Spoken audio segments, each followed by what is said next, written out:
Lava, MMT channel Ligani Pian Jusubare.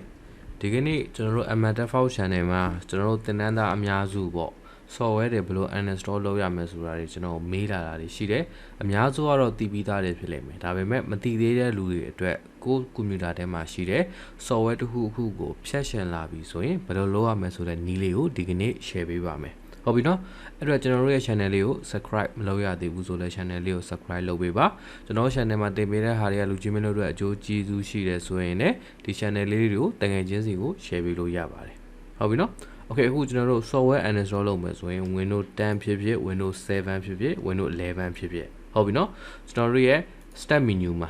Hope you know, step menu Windows Kikalone lab without the step menu ma, general ADD at or REMOVE လို့ပဲရလိုက်ဟုတ်ပြီနော် add or remove လို့ရလိုက်မယ်ဆိုတော့ဒီမှာ add or remove program ဆိုပြီးကြာလာလိမ့်မယ်ဟုတ်ပြီနော်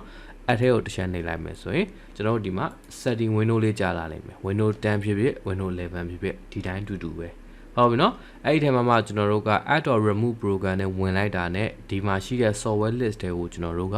တန်းရောက်သွားလိမ့်မယ်ဟုတ်ပြီနော်တန်းရောက်သွားတဲ့အခါမှာကျွန်တော်တို့အခု software ဒီထဲမှာရှိတဲ့တစ်ခုခုကိုကျွန်တော်တို့ကဖြတ်ရှင်းလာပြီဆိုရင်ဒီမှာရှိတဲ့ software တွေပေါ့ဥပမာယူကျွန်တော်ဒီမှာရှိတဲ့ torrent software တွေကိုဖြတ်ရှင်းတယ်ပေါ့ဟုတ်ပြီနော် torrent ဘေးမှာရှိတဲ့ SL 30ကိုနှိပ်လိုက်လို့ရတယ်နှိပ်ပြီးသွားပြီဆိုရင် uninstall လို့နှိပ်လိုက်လို့ရတယ်ဒါမှမဟုတ်ကျွန်တော်တို့က Windows 10မှာဆို right click ထောက်ပြီးတော့လည်း uninstall လုပ်လို့ရတယ်ဟုတ်ပြီနော် okay အခုကျွန်တော်ဒီ3 dot လေးကိုနှိပ်ပြီးတော့ uninstall နှိပ်လိုက်မယ်ဆိုရင်သူကနောက်ထပ် window တစ်ခုထပ်လာမယ် uninstall လုပ်မှတေးကြလားဆိုပြီးထပ်ပြလိမ့်မယ်ဟုတ်ပြီနော်ဒါဆိုရင်သူက uninstall ဖြစ်သွားလိမ့်မယ် uninstall ဖြစ်တဲ့အခါမှာလည်းသူက2နည်းရှိတယ်တချို့ software တွေကကြတော့ uninstall okay နော်ဒီပုံစံမျိုး window လေးတစ်ခုတက်လာမယ်ဆိုရင်ကျွန်တော်တို့က permission ကို yes ပေးလိုက်မယ်ဟုတ်ပြီနော် yes ပေးလိုက်မယ်ဆိုရင်သူ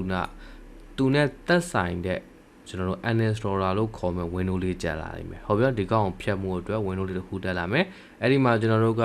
software တော်တော်များများတော့ခက်စစ်စင်ပါပဲဖြတ်ကန်နီးမှာဒီ software နဲ့သက်ဆိုင်တဲ့ setting တွေ file တွေကိုထားခဲ့ကြတာအဲ့ဒီ file တွေကိုပါတစ်ခါတည်းဖြတ်ရှင်းလာပေါ့ဟုတ်ပြီနော်ဟိုမှာ remove setting တွေပါဖြတ်ရှင်းနေဆိုရင်ဒီကောင်လေးကိုအမှန်ချင်းနှိမ့်လိုက်လို့ရတယ်ဟုတ်ပြီနော်ပြီးတော့ကျွန်တော်တို့က uninstall နှိမ့်လိုက်တာနဲ့ဒီ software လေးကပြတ်သွားလိမ့်မယ်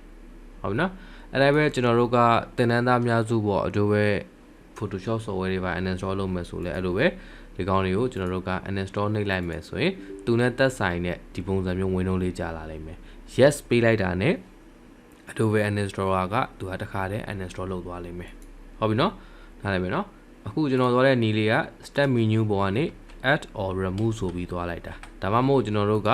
setting ကနေလည်းသွားလို့ရတယ်ဟုတ်ပြီနော် setting ကိုခေါ်ပြီးသွားပြီဆိုရင်ဒီ setting list ထဲမှာ app ဆိုပြီးရရှိတယ်ဒါမှမဟုတ်ဒီမှာရှိတဲ့ search bar မှာ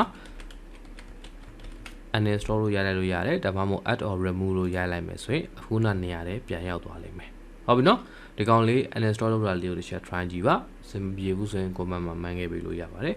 ကျေးဇူးတင်ပါတယ်